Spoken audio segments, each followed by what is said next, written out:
اور ایک مقام پہ فرمایا وَرَفَعْنَا لَكَ ذِكْرَكَ، ہم نے تمہارے لیے تمہارے ذکر کو بلند کیا۔ ایک مقام پہ فرمایا وَلَلْآخِرَةُ خَيْرٌ لَكَ مِنَ الْأُولَىٰ، آپ کی ہر پچھلی والی گھڑی سے آنے والی گھڑی بہتر ہے۔ اب ہمارے نبی کے لیے اور انبیاء کے لیے تو آپ یہ کہہ سکتے ہیں کہ ان کی حد کا تعین ہے، اس سے ان کو نہ بڑھائیں، لیکن سید الانبیاء کے لیے کوئی نہیں کہہ سکتا کہ ان کی حد کا تعین ہے، کیونکہ اللہ فرما رہا ہے وَرَفَعَ بَعْضَهُمْ دَرَجَاتٍ، بعض وہ جن کو اللہ نے درجوں بلند کیا، اس سے مراد محمد الرسول اللہ کی ذات۔ اب دیکھو ہر نبی میں جو اللہ نے چیدہ چیدہ کمالات عطا کیے تھے وہ بدرجہ اتم کامل و اکمل مصطفیٰ جان رحمت کی ذات میں موجود ہے۔ مثال کے طور پہ نمبر 1، جتنے انبیاء ہیں سب نے اللہ کے ہونے کی گواہی سن کر کے دی ہے۔ سارے انبیاء نے، آدم علیہ السلام سے لے کر عیسیٰ علیہ السلام تک جتنے انبیاء ہیں سب نے اللہ کے ہونے کی گواہی، اس کے وجود کی گواہی سن کر کے دی ہے۔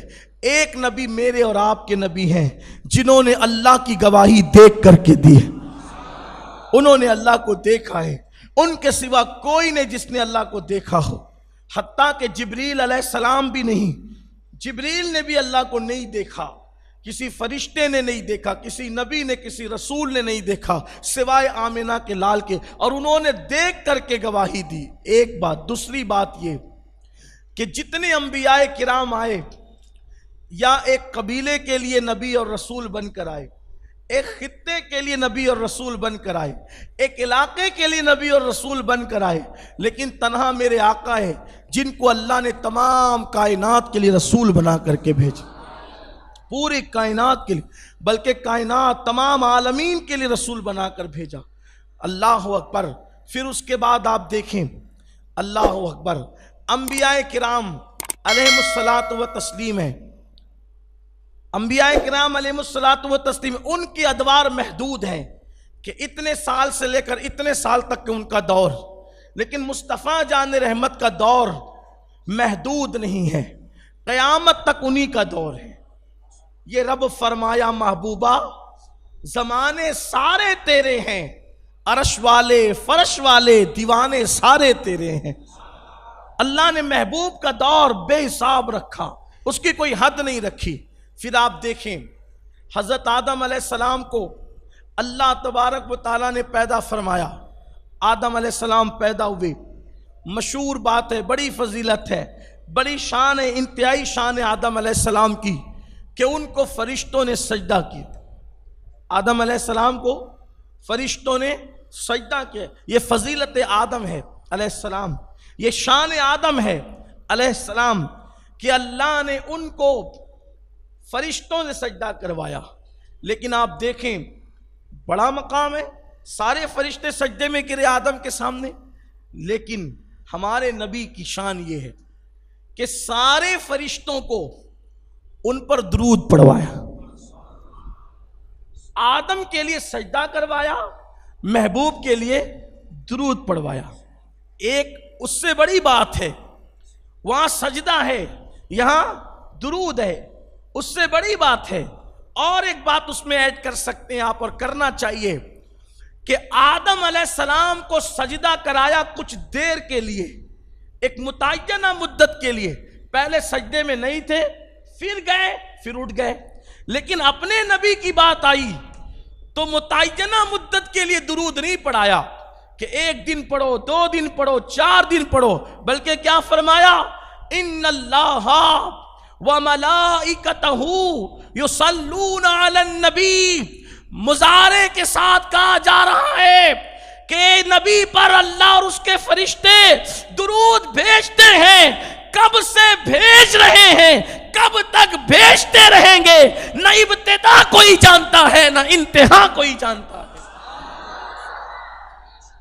کتنی بڑی بات ہے، وہاں صرف سجدہ ہے، بڑی بات ہے وہ بھی، لیکن یہاں درود ہے، اور پھر درود میں بھی مدت کا تعین نہیں۔ تیسری بات، جب اللہ سجدہ کرنے کا حکم دیتا ہے فرشتوں کو، جب اللہ فرشتوں کو سجدہ کرنے کا حکم دیتا ہے تو آدم کو فرشتے سجدہ کر رہے تھے تو ساتھ اللہ نہیں ہے سجدہ کرنے میں، اللہ سجدہ کرنے میں ساتھ، توجہ ہے آپ کی، یہ اپنے نبی کی شان۔ جب فرشتے آدم کو سجدہ کر رہے تھے تو سجدے میں ساتھ اللہ، کیونکہ یہ شان الوہیت کے خلاف ہے۔ اللہ کسی کو سجدہ نہیں کرتا، وہ کسی کو سجدہ نہیں کرتا، وہ کسی کو سجدہ نہیں کرے گا، وہ کسی کو سجدہ نہیں کر سکتا، کیونکہ وہ اللہ ہے، وہ وحدہ لا شریک ہے۔ تو سجدہ کس نے کیا؟ صرف مخلوق نے، صرف فرشتوں نے کیا۔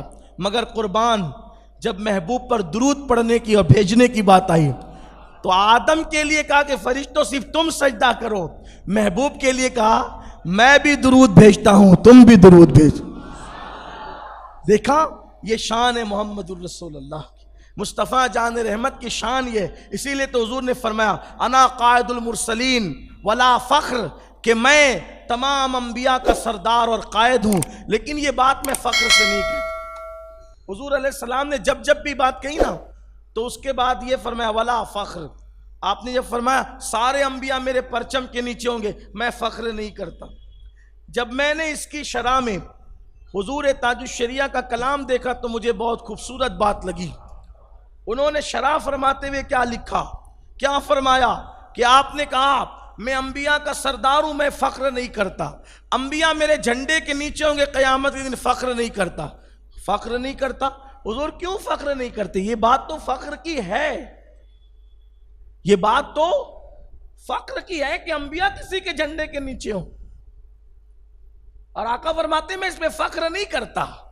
تو بھئی فخر کے لیے یہ بات ہے قابل فخر، لیکن کرتے نہیں فخر۔ وجہ لوگوں نے بہت سی تشریحات کی، لیکن مجھے یہ بات ان کے کلام سے سمجھ میں آئی، آپ اس کو سمجھیں۔ دیکھیے ایک بچہ ہے، اگر وہ ممبئی چلا جائے، ممبئی جانے کی اس کی حیثیت اور اوقات میں وہ ممبئی چلا جائے تو ممبئی جانے پر ہی فخر کرے گا کہ آج میں ممبئی آ گیا، ٹھیک۔ لیکن روزانہ جس شخص کا دبئی آنا جانا اس سے بڑا معاملہ ہو، اگر وہ کبھی ممبئی جائے گا تو کیا وہ ممبئی جانے پہ کبھی فخر کرے گا؟ بولے آپ، مطلب کیا کہ جس کی جو حیثیت نہیں اور اس کو مل جائے تو وہ اس پہ فخر کرے، لیکن اس سے بڑی حیثیت ہے تو وہ اس پہ فخر نہیں کرتا۔ حضور کیا فرماتے؟ میں نبیوں کا سردار ہوں، اس پہ فخر نہیں کرتا، انبیاء میرے جھنڈے کے نیچے ہیں، اس پہ فخر، حالانکہ ہے قابل فخر بات، کیوں نہیں کرتے؟ اس لیے کہ یہ ان کے لیے قابل فخر بات نہیں ہے، ان کے لیے، کیونکہ ان کا مرتبہ اس سے بڑا ہے۔ انبیاء فخر کریں کہ ان کو محمد کا جھنڈا مل گیا، محمد الرسول اللہ کے پرچم تلے انبیاء فخر کرے۔ حضور کہتے ہیں میں فخر نہیں کرتا، قائد المرسلین نے فخر نہیں کرتا، کیونکہ وہ تو محبوب رب العالمین ہے۔ جو محبوب رب العالمین ہے یقیناً بات قابل فخر ہے، لیکن فخر ان کے لیے جو پرچم تلے آ جائیں، فخر ان کے لیے جن کو پرچم مصطفیٰ مل جائے صلی اللہ علیہ وسلم۔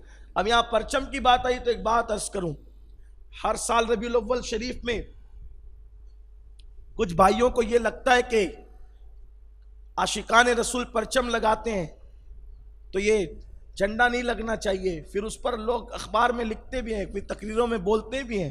میں آپ سے کہنا چاہتا ہوں کہ جھگڑے فساد کی بات نہیں ہونا چاہیے، اسلام امن کا مذہب ہے اور امن کی بات ہونی چاہیے۔ میں کہتا ہوں کہ پرچم سے لوگوں کو نفرت کیوں ہے؟ پرچم تو صرف دنیا میں نہیں ہے بلکہ پرچم تو آخرت میں بھی ہے، اور رسول اللہ کا پرچم لواء الحمد تو آخرت میں بھی، حضور فرماتے ہیں سب میرے جھنڈے کے نیچے ہوں گے۔ تو یہاں حضور کے جھنڈے کا نشان بھی تو ہمارے پاس ہونا چاہیے، گھروں کے اوپر وہ لگنا بھی چاہیے تاکہ لگے کہ ہم رسول اللہ کے غلام ہیں۔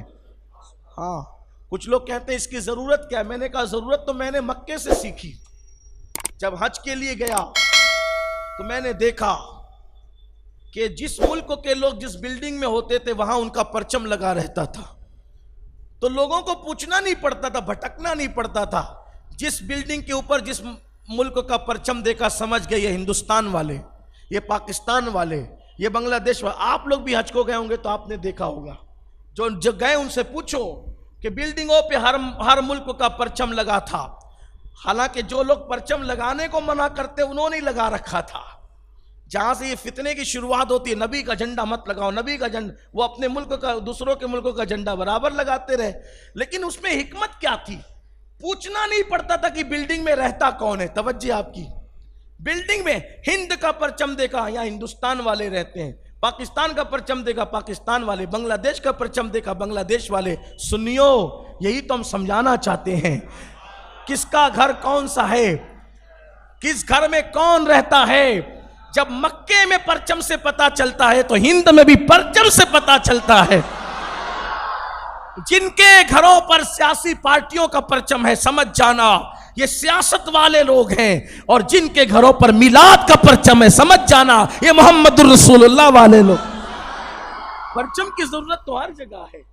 تو بات پرچم کی آئی تو میں نے عرض کر دی، ہر سال مجھے اشارہ اس پہ کرنا پڑتا ہے کیونکہ لوگ بھول جاتے ہیں، اور لوگ بھول جاتے ہیں تو پھر یاد دلانا پڑتا ہے. ایک جھنڈا تو کم سے کم گھر پہ لگنا چاہیے.